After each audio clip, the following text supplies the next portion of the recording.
বস, এখন আমরা কথা বলবো ফ্যামিলি ম্যান সিজন 3 এর মোস্ট অ্যান্টিসিপেটেড ট্রেলার নিয়ে, যেটা আজকে কিছুক্ষণ আগে ড্রপ করা হয়েছে। তো কেমন লাগলো এই ট্রেলারটা? এই ট্রেলার একদম শুরুতে যেভাবে স্পাই ইউনিভার্সকে পোক করেছে না, আমি সেই লেভেলে মস্তি পেয়েছি, ব্যাপক লেগেছে। এবং দেখো আগামী কিছুদিন এটা নিয়ে কী লেভেলে মিম হয়, যেখানে শ্রীকান্ত নিজের ফ্যামিলিকে জানাচ্ছে সে একজন এজেন্ট, তার ছেলে বলছে ডেলিভারি এজেন্ট না, এবং পরবর্তী সময় যখন বুঝতে পারছে যে না বাবা একজন স্পাই, সেই সময় বলছে তোমাদের কোড নেম হয় না এই টাইগার, লায়ন, প্যান্থার এরকম?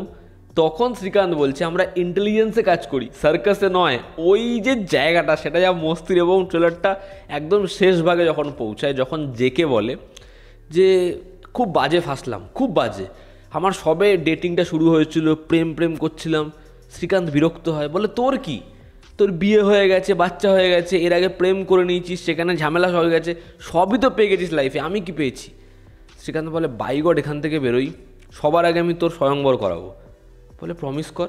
ওই যে জায়গাটা যা হাসি পায়, যা নোংরা হাসি পায়, তো এই দুটো জায়গায় ট্রেলারে মানে ব্যাপক হাসিয়েছে। তো এবার যেটা গল্প তারা সেট করে সেটা হচ্ছে নর্থ ইস্টে। তবে তার আগে শ্রীকান্ত তিওয়ারি, তার ওপরে অ্যালিগেশন আসে এবং তাকে সন্দেহ করা হয়, সে হয়ে যায় সাসপেক্ট এবং তাকে টিম খুঁজছে। এবার সে নিজের ফ্যামিলির লোকদেরকে তার আইডেন্টিটি সম্পর্কে জানাচ্ছে, জেকে নিচ্ছে এবং সে পালিয়ে বেড়াচ্ছে। এবার একদিকে যেমন তার খোঁজ চলছে, অপরদিকে জানা যাচ্ছে নিমৃত করের যে ক্যারেক্টার তার সম্পর্কে, যে হচ্ছে সার্কাস চালায়। এবার যে দর্শনের সাথে মিলে একজনকে হায়ার করছে, যে বিলং করে নর্থ ইস্ট থেকে, যে একজন ড্রাগ ডিলার, যেই ক্যারেক্টারটা প্লে করছে জয়দীপ আহলাওয়াত। এবার জয়দীপ আহলাওয়াতকে কিসের জন্য বুক করা, এবার তার ইন্টেনশন কি, এবং সে যখন শ্রীকান্তের পাথ ক্রস করবে তখন কি হবে, এবং শ্রীকান্ত সে নিজে যে ইনোসেন্ট এটা কি প্রুফ করতে পারবে, এবং এই যে নতুন মিশন, সেই মিশনটায় বাওয়াল কীরকম হবে। তো তারা মোটামুটি প্লটের আইডিয়া আমাদের রিভিল করেছে, তবে তারা চেয়েছে বেশি কিছু রিভিল না করতে এবং ট্রেলারটাকে মোটামুটি মজার ওপর দিয়েই চালাতে। এবার এত বছর হয়ে গেছে, শ্রীকান্তের ছেলে পুলে সব বড় হয়ে গেছে, এবং আপাতত দেখে মনে হচ্ছে যে সুচির সঙ্গে সম্পর্কটা ঠিক হয়েছে। তবে আমার মনে হয় যখন শ্রীকান্ত নিজের আইডেন্টিটি সম্পর্কে সব বলে দেবে, সুচিও সেই রাতে কি হয়েছিল মনে হয় বলে দেবে, অ্যাটলিস্ট এখন তো বলে দেওয়া উচিত। এবার দেখুন যা অ্যাকশন, যে লেভেলে অ্যাকশন দেখিয়েছে, এবং আপনি বুঝতে পারবেন যে স্কেল আপ করা হয়েছে। এই থার্ড সিজনে অনেক বেশি পয়সা খরচা করা হয়েছে, এটা বোঝা যাচ্ছে।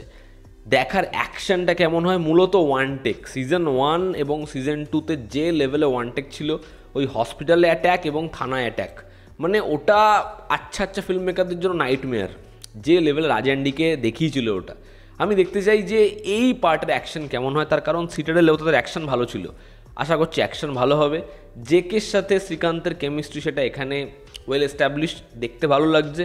মনোজ বাজপেয়ী তুখর, জাস্ট তুখর ওয়ান লাইনার, এবং শ্রীকান্ত ক্যারেক্টারটা এসে বাঁচে।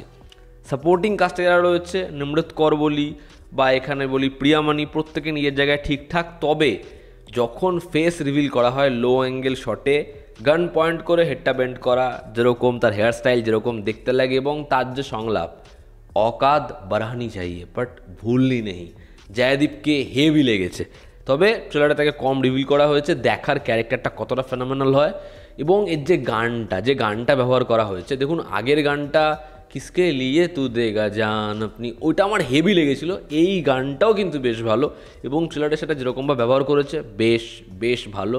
এবার দেখার এখানে ফার্জির, বিজয় সেতুপতির যে ক্যারেক্টার, তার সাথে একটা ছোট্ট ক্রসওভার আমরা দেখতে পাই। যদি দেখতে পাই বস, মজা চলে আসবে। তবে আমি আপনাদের একটা কথা বলবো, যদি পসিবল হয় একবার সিজন 2 এর ট্রেলারটা দেখুন।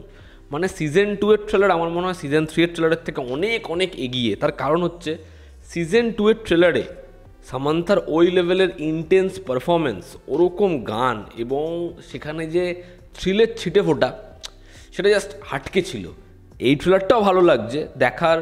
এবার নর্থ ইস্ট, এতগুলো ক্যারেক্টার, তারা প্রত্যেকে কীরকমভাবে কানেক্ট হয় দেখার। আমরা এবার কি কাউকে হারাই আগের বারের মতো বা তার আগের বারের মতো, দেখার সিজন 3 হয় কেমন। চাই সিজন 3 খুব ভালো হোক, কারণ সিজন 1 সিজন 2 সেটা ব্যালেন্স ছিল, দেখার হয় কেমন। তো আমার এক্সপেকটেশন হিউজ রয়েছে, আশা করছি কাজটা ভালো হবে। এই ছিল আমার ওপিনিয়ন। আপনারা কতটা মস্তি পেয়েছেন কমেন্টে জানাবেন। জনতা আমাদের পাশে আছে, আবার দেখা হচ্ছে, টেক কেয়ার।